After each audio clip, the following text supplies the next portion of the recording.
둘 다 투자하는 것이 좋아 보입니다. 미국, 중국과 똑같은 결론이 나오네요.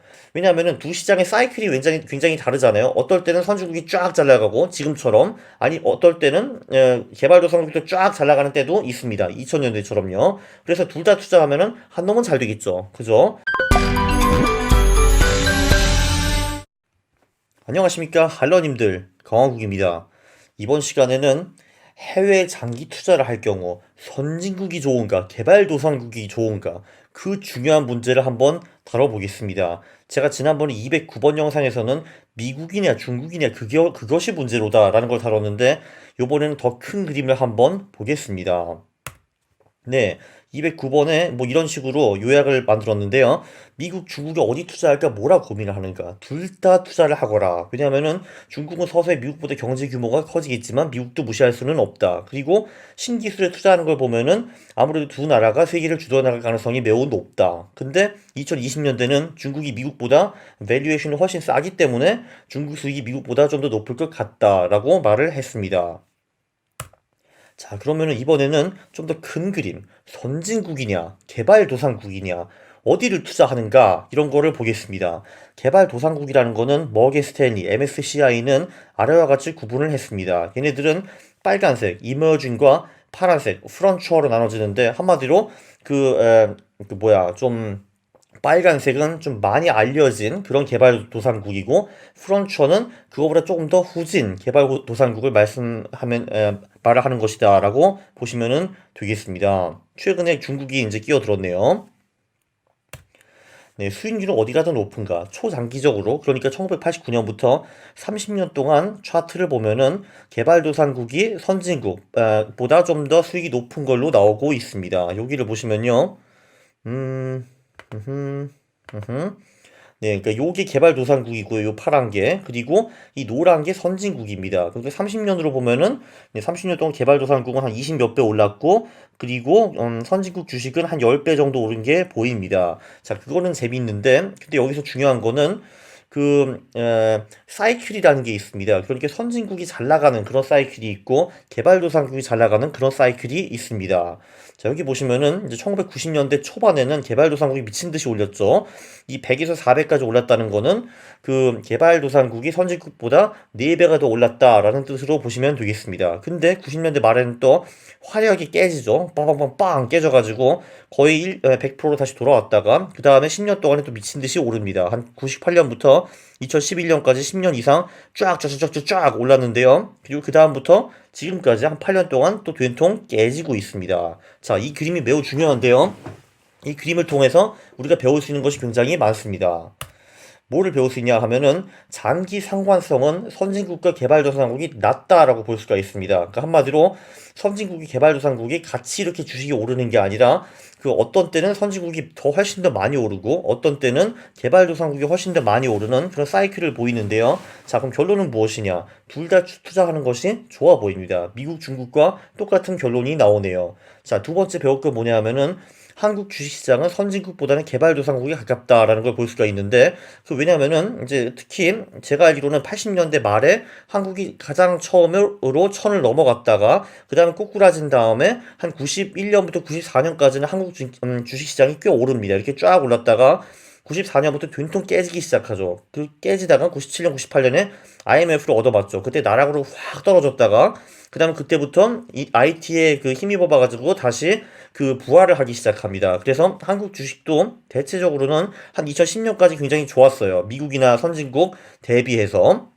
물론 한국도 2003년에 좀 깨지기도 했고 2007, 8년에 깨지기도 했는데, 근데 그거는 선진국도 똑같이 깨졌기 때문에 상대적으로는 한국이 2000년대에 잘 나갔습니다. 근데 잘 아시다시피 2010년대 그 한국 주시장은 횡보이고요. 특히 미국이나 선진국 대비 굉장히 수익이 낮은 편입니다. 지금 이 방향이죠. 쫙쫙쫙. 그러니까 어떻게 보면은 그 한국은 개발도상국 지수와 매우 비슷하게 움직인다라고 보시면은 되겠습니다. 그래서 저는 조심스럽게 또 세 번째 그 이론을 만들어 보는데요. 그거 뭐냐 하면은 아무래도 이게 사이클이 있기 때문에 이제 여기 10년 동안은 그 개발도상국이 쫙 올랐고 이제 8년 동안 또 쫙 깨졌으니까, 물론 내일은 아니겠지만 조만간 다시 개발도상국이 선진국보다 수익이 높지 않을까라고 조심스럽게 점을 쳐봅니다. 물론 이거는 그냥 제 예측이기도 하기 때문에 당연히 틀릴 수도 있는 건데, 근데 상식적으로 생각해 보면은 뭐 선진국만 쫙 영원히 앞서 나가고 또는 개발도상국만 쫙 이렇게 앞서 나가고 그럴 수는 없지 않습니까? 아무래도 둘이 비슷하게 가기는 하는데 최근에 개발도상국이 많이 떨어졌기 때문에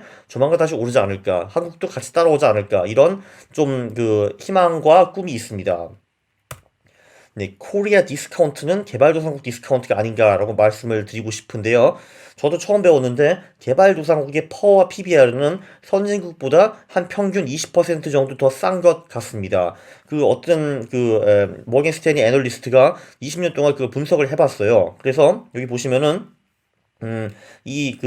노란색이 선진국의 그 PBR고, 그리고 요 파란 게 개발도상국의 PBR입니다. 그리고 여기를 보시면은 그러니까 선진국과 개발도상국 비교를 했는데요. 1.0이라는 거는 그 선진국과 개발도상국 PBR가 똑같다는 뜻인데, 근데 보통의 경우에는 개발도상국이 한 20% 정도 더 쌌다고 합니다. 그래서 여기 보면은 90년대 말에는 안티버블, 그러니까 선진국이 개발도상국보다 터무니없이 비쌌고요. 자, 아니나 다를까, 그래서 그 후에는 개발도상국이 10년 동안 수익이 매우 좋습니다. 그래서 이때 이제 2008년 10년 이때 버블이 옵니다. 버블이란 뭐냐 하면은 개발도상국의 PBR가 선진국보다 더 높았어요. 사실 그거는 좀 말이 좀 안 되잖아요. 그쵸? 그래서 그런지 그 후에 10년 동안에 또 개발도상국이 엄청 쫙쫙쫙 떨어지고 있고, 지금은 안티버블까지는 아니지만 조금 저평가되었지 않는가 싶습니다. 펄을 봐도 마찬가지고요. 이 90년대 2000년대 이때 선진국이 그 개발도상국보다 퍼가 훨씬 더 높았는데, 네. 그치. 여기, 특히 2002년 이때 보면 그렇고요. 근데, 이제, 이머징 마켓, 개발도상국이 퍼가 쫙 올라가기 시작했습니다. 그래서 여기, 한 2007년, 8년, 이때가 버블이 아니었나 싶고요. 이때, 개발도상국의 퍼가 선진국보다 더 높았습니다. 그래서 그 후에 다시 좀 쫙쫙 빠져가지고, 지금은 조금 저평가된 상태가 되지 않았나 싶습니다. 지금은, 개발도상국 퍼가 13.5고 선진국이 17.1이고, 그래서 개발도상국이 22% 정도 더 싸고요. PBR로 보면은 1.6 대 2.1, 그러니까 24% 정도 선진국보다 저평가되어 있습니다. 그래서 지금은 이제 완전 저평가는 아니고 뭐 조금 저평가 이렇게 볼 수가 있을 것 같고요. 네, 그리고 개발도상국에서 복리 15% 먹는 방법은 무엇인가? 절대적으로 개발도상국의 퍼나 PBR가 하위 25%일 때 들어가면 보통 복리 15% 정도를 먹는 것 같습니다. 네, 그리고 바로 전체 하트를 보면은 어라? 사실 지금이 어떻게 보면은 하위 25%처럼 보이지 않습니까? 저는 제 눈에는 그렇게 보이네요. 여기도 마찬가지고요. 퍼도 꽤 낮아 보이고, 네, 그렇습니다. 그래서 제가 대충 차트를 보기에는 PBR가 1.5 이하, 그리고 퍼가 12 이하이면은 각각 하위 25%가 아닌가 싶습니다. 여기 보시면은 5년 동안 장기 투자를 하면은 여기 절대 PBR가 하위 25%였을 때 투자를 했으면은 지수보다도 16%더 많이 먹었다. 그리고 뭐 그런 거를 볼 수가 있습니다. 한마디로 절대적으로 PBR과 PER가 낮았을 때 들어가면은 많이 먹는다, 이런 거고요. 네, 그리고 그러면은 또 그 개발도상국이 여러 개의 나라가 있지 않습니까? 수십 개 국가가 있는데 그 안에서도 하위 PBR 국가에 집중하면 더 높은 수익을 먹을 수가 있었다라고 합니다. 이것도 이제 5년 투자인데요. 자, 요거가 이제 PBR죠. 그러니까 PBR가 낮은 국가에 투자를 했으면은 그냥 개발도상국 지수에 투자하는 것보다 이제 5년에 걸쳐 가지고 한 17%를 더 먹을 수 있었다, 뭐 이런 거고요. 그리고 퍼 같은 경우도 여러 가지 국가가 있는데 그 중에서 퍼가 가장 낮았던 하위 25%에 투자를 했다라고 하면은 지수보다 5년 만에 30% 이상을 더 먹을 수 있었다라는 내용이었습니다. 자, 그럼 그게 중요하죠. 지금 어떤 나라가 퍼와 PBR가 낮을까요? 어디가 더 쌀까요? 네, 그것은 제가 스타 캐피털 스톡 마켓 밸류에이션이라고 찾아보시면은 나오는데, 네, 그 PBR은 가장 낮은 곳이 그리스, 그 다음에 러시아, 한국, 그 다음에 터키, 중국, 그 다음에 폴란드, 그 다음에 헝가리, 이렇게 나옵니다. 그리고 퍼 같은 경우는 러시아가 지금 5.5밖에 안 돼요. 오호, 진짜 싸다. 여기는 배당 수익률도 6.9%입니다. 러시아 주식 지금 엄청 싼 것 같습니다. 자, 그 다음엔 퍼가 낮은 곳이 터키, 그 다음이 중국, 헝가리, 그 다음이 한국, 그 다음에 폴란드, 이런 순위입니다. 그래서 많이 나오는 나라를 보면은 한국, 중국, 터키, 러시아, 동유럽 아이들, 이런 애들이 좀 많이 보이는 것 같습니다. 여기가 개발도상국 안에서도 지금 가장 싼 그런 국가입니다. 그래서 기회가 있으면은 이런 곳에 들어가는 것이 어떨까 싶습니다. 특히 우리가 접하기 쉬운 곳은 한국, 중국, 그 다음에 러시아, 이 정도가 아닐까 싶습니다. 네, 개발도상국에는 팩터 투자도 잘 먹히는 편입니다. 그 팩터 투자라는 거는 뭐 이런 거죠. 그 뭐 배당이 높은 주식에 투자하기 또는 뭐 퍼 PBR가 낮은 주식에 투자하기 뭐 모멘텀이 높은 주식에 투자하기 뭐 이런 거를 다 할 수가 있는데 이 모든 것이 개발도상국에는 잘 먹히고 지수보다 더 높은 수익을 네, 가져왔습니다. 요약을 하면은 자 주식 투자는 선진국 개발도상국 어디가 더 잘 나갈까 고민하는 게 아니라 그냥 둘 다 투자하는 것이 좋을 것 같습니다.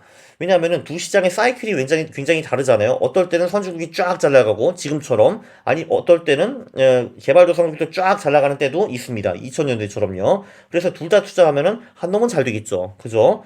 자, 그래서 최근 8년 동안에 선진국이 개발도상국보다 훨씬 더 앞서 나갔으니까 이제 조만간 반란의 시기가 오지 않을까 싶습니다. 아니, 강원국, 그러면은 개발도상국에 투자를 해야지 선진국에는 왜 투자를 하는 거야, 임마? 라고 하시면은 저는 그렇게 말하고 싶습니다. 조만간 반란의 시기가 온다고 했는데 그게 내일일 수도 있고 1년 후일 수도 있고 5년 후일 수도 있습니다. 그러면은 여러분이 지금 들어갔는데 개발도상국이 선진국을 다 빼버리고 근데 반란의 시기가 5년 후에 온다. 그럼 여러분들은 5년 동안에 매우 피곤하고 고통스럽고 네, 눈물이 나올 겁니다. 그렇기 때문에 어차피 언제 반란이 나올지 모르기 때문에 그냥 두 개 다 투자하는 게 마음이 편하다. 이렇게 말하고 싶습니다. 특히 밸류에이션 투자는 개발도상국 투자에 매우 잘 먹히는데요.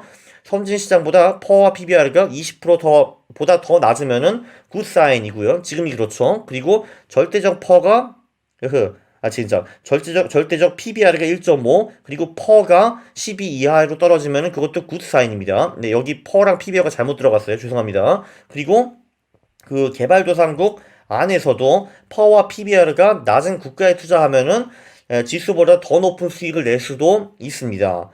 갑자기 여기까지 하니까 모멘텀 투자는 개발도상국에서 먹히는가 그게 알고 싶다라고 이제 이번 영상은 제가 마치겠습니다. 감사합니다. 네, 그리고 들어오셨으면은 구독을 하시고 알람 설정을 하신 다음에 영상을 보신 다음에는 좋아요를 누르는 겁니다. 싫어요를 누르시면은 제가 매우 싫어합니다. 감사합니다.